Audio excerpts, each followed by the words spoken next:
아들러 상담에서 가장 중요한 매체 중에 하나로 사용하는 것이 초기 기억인데요. 오늘은 초기 기억을 활용한 아들러 상담 중에 일부를 소개해 드리고 싶습니다. 아들러 초기 기억은 주로는 5살부터 8살 사이에 있었던 기억나는 일화 3가지 정도 찾아보시라고 말씀을 드려요. 제가 만난 부모님 중에 한 분의 초기 기억인데요. 물론 여러 상담자들이 접근하는 방식이 다르지만 저는 그림을 그려보도록 요청드립니다. 그분이 그리셨던 그림을 좀 소개해 드리고 싶은데요. 이렇게 무채색으로 그려진 그림입니다. 흑백에 이렇게 연탄만 조금 강조가 되어 있는 그림이죠. 그래서 이렇게 연탄을 들고 가는 아이예요. 이 그림에 대해서 그 어머님이 말씀하신 건 이 4살 때쯤 기억인데요. 이사를 간 날입니다. 이사 간 날 다른 사람들이 이렇게 이삿짐을 막 나르고 있을 때 본인은 이제 이 연탄을 가지고 오르막길을 오르고 있는 거예요. 오르막길을 오르면서 실수하지 않으려고 조심조심 하면서 그 길을 올라가는 장면입니다. 4살짜리 친구가 양쪽에 연탄을 들고 가는 게 쉬운 건 아니죠. 저희들이 이렇게 초기 기억 이야기를 들으면 그 중에서 가장 인상적인 장면을 그려보라고 말씀드려서 이 장면을 그린 거거든요. 이때 느낌이 어땠는지, 이 아이의 기분이 어땠을 것 같은지를 여쭤봐요. 실수할까봐 긴장해 있는 아이인 거죠.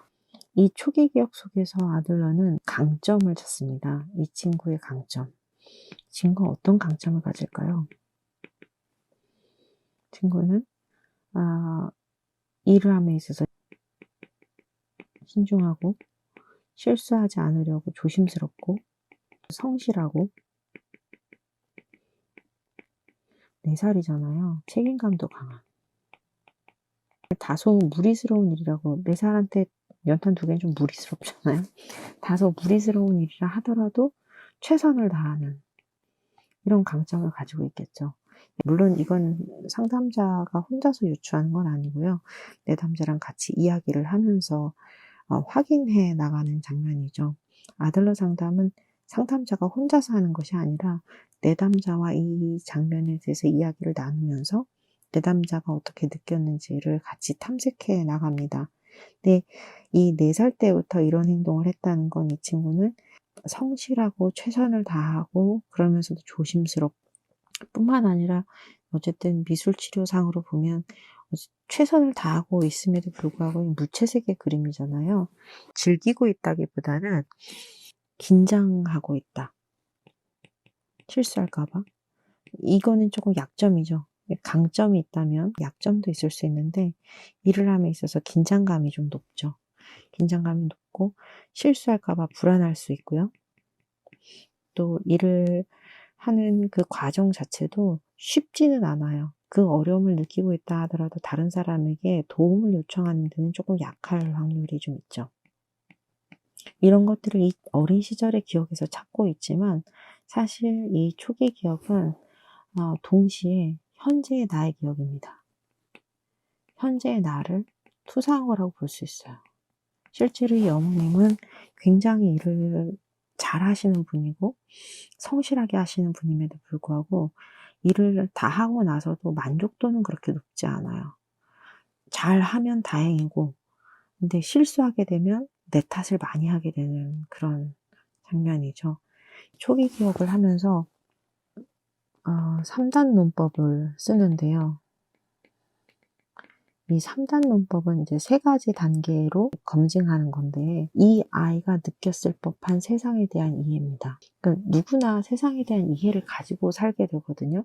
그건 사람뿐만 아니라 뭐 강아지나 고양이들도 집에 와서 한 3년, 4년, 5년 지나게 되면 이 집에 대한 패턴을 어느 정도 알잖아요. 누가 나에게 밥을 주고 또 누가 오면 내가 도망을 치는 게 낫고 누가 오면 방편이 있을 수 있다. 이런 걸 고양이도 감으로 느끼는 것처럼 아이들도 3년, 4년, 5년 정도가 지나게 되면 내가 속해 있는 삶에 대해서 어느 정도 관점이 생긴다는 거죠.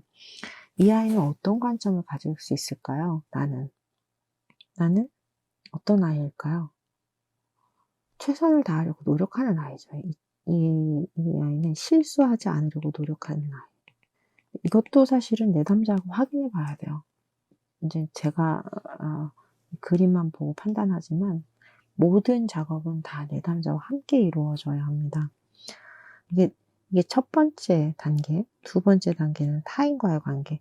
타인은 다른 사람들은 지금 이 아이 주변에 다른 사람들은 없어요. 각자 자기 일 때문에 바빠요. 그 이삿짐을 나르느라고 어른들은 그 바쁜 와중에 이 아이는 조용히 자기 일을 하고 있는 거거든요. 다른 사람들은 다 자신의 일로 바쁘다. 세 번째가 세상에 대한 이해입니다. 이 아이가 속한 세상은 어떨까요? 이건 상상을 해보는 건데요. 세상은 어쨌든 열심히 일해서 살아가야 되는 세상이죠. 그냥 내가 4살이니까 맘 편히 놀아도 된다고 이 아이는 생각하고 있지 않아요. 아들러는 여기서부터 아이의 창의를 발현이 된다고 하는데요. 뭔가 주어진 텍스트를 행하는 게 아니라 얘가 이 상황에서 나는 뭘 해야 되겠다고 생각하고 있는 건데, 이 아이는 이 세상에서는 나도 무언가를 해야 되는 각자 주어진 임무를 각자의 상황에서 최선을 다해야 하는 세상이죠. 4살짜리 아이가 연탄 2개 들고 가면 얘로서는 정말 자기가 갖고 있는 힘의 풀을 다 쓴 거거든요. 그래서 이것을 3단 문법이라고 합니다. 그리고 이것을 생활 양식이라고 부르죠. 아들러에서 말하는 생활 양식이요. 이 친구는 실수하려고 노력하는 아이고, 또 다른 사람들도 다 열심히 하고 있기 때문에 나도 뭔가를 해야 한다고 생각하는 거죠. 그래서 생긴 생활 전략이 있습니다. 이걸 3+1이라고 하는데요. 세계는 3단 문법, 세상과 나와 타인을 바라보는 관점이고, 플러스 1은 생존 전략. 그러므로 나는 주어진 일에 최선을 다해야 한다.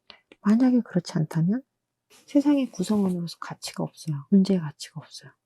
최선을 다하지 않는 사람은 존재의 가치가 없어요. 그렇지 않으면 뭔가 인정받지 못하는 거죠. 구성원으로서. 어린 시절에 사파를 가지고 요 그림 하나만을 가지고 이야기하는 건 아닙니다. 내담자와 많은 이야기를 하고, 그리고 이 그림과 연결되어 있는 이야기들을 많이 나누면서 또 가족 구성원들과의 연결 속에서 찾아가는 건데요.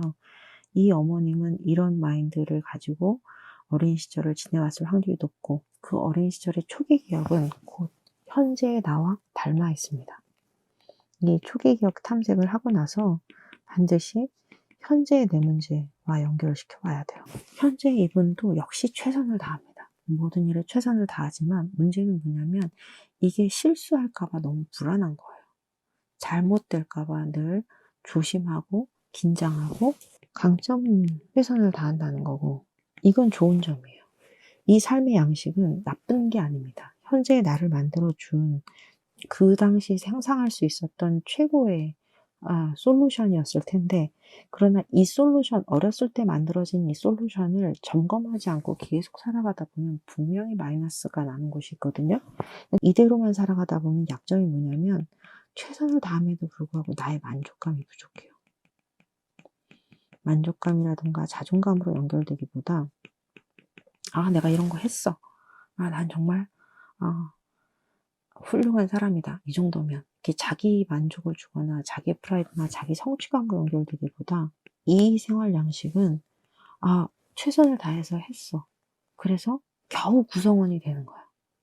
이제 그래서 겨우 인정을, 그래 너도 있어도 돼. 여기 있어도 괜찮겠다. 쓸모가 좀 있네. 그냥 쓸모 있는 사람으로 인정되었을 뿐이에요. 그러니까 쓸모 있는 사람으로 인정받기 위해서 이렇게 열심히 일을 해야 되는 거죠. 그러면 나는 늘 좀 짜증이 나기도 하고 우울하기도 하고, 때때로 이 긴장감이 폭발하면 분노스러울 때도 있죠. 이런 것들이 쌓이게 될 확률이 좀 있는 그런 생활 양식인 거죠. 생활 양식은 다 바꿔야 하는 게 아닙니다. 우리가 지금까지 잘못된 삶을 살았어. 그러니까 다 뒤집어야 돼. 그 개념이 아니라 이렇게 오래 가져가면서 나올 수 있는 부작용들을 좀 더 현실 생활에 맞게 부족한 부분들을 플러스 시키는 거예요. 약간 부족한 부분들을 플러스 시키는 거죠. 더해서 리뉴얼 작업을 한다고 보시면 돼요. 좋은 생활 양식이지만 그러나 현실을 살아가면서 좀 부족한 부분들을 더 플러스 시키는 거죠. 어머님께서 그려주신 그림이 있어요. 이 아이입니다. 이거는 뭔가 좀 4살 아이답죠. 물론 오르막길이에요. 오르막길이긴 한데 굉장히 즐기면서 일을 하는. 전의 그림과 한번 비교해 보실까요? 전의 그림을 한번 보면 이 그림과 이 그림을 한번 비교해 볼까요? 일단 아이의 시선이 바뀌었죠. 이 아이는 땅을 보고 걷잖아요. 위에 있는 아이는 내가 가야 할 곳을 보고 있죠. 그리고 색도 바뀌었어요. 주변에 다양한 나비도 생겼고요. 또 흙과 또 태양광 이런, 그리고 내 색깔이 생겼죠. 개성이 나타나는 거죠. 뭔가 가는 길을 즐기면서 간다? 아래쪽에 이것이 그 결과가 중요한, 그래서 연탄이 깨졌냐 안 깨졌냐 이게 중요한 거라면 이 위에 있는 그림은 연탄이 깨질 수도 있죠. 다만 과정이 더 중요한 그림이에요. 이분은 원래 실수 없이 잘 하시는 분이에요. 웬만하면 실수하지 않는 분이거든요. 근데 과정 자체가 너무 힘들어요. 이렇게만 내가 일을 하면 늘 조마조마하고 내가 잘한 건가 안 한 건가, 내 안에서도 계속 내 안에 갈등이 있죠. 제대로 해봐. 이렇게 잔소리를 엄청 할 확률이 높죠. 근데 이 위에 있는 이거는 지금 하고 있는 나의 움직임에 만족하는 거예요. 움직임도 생겼어요. 지금 보시면 다리를 한번 비교해 보시겠어요? 좀 더 자유롭게 움직이고 있는 모습이 보여요. 그래서 내가 나를 좀 믿고 나를 믿어주고 또 주변 상황을 보살펴가면서 놀이처럼 받아들이는, 이제 결과라고 하는 건 내가 최선을 다하니까요.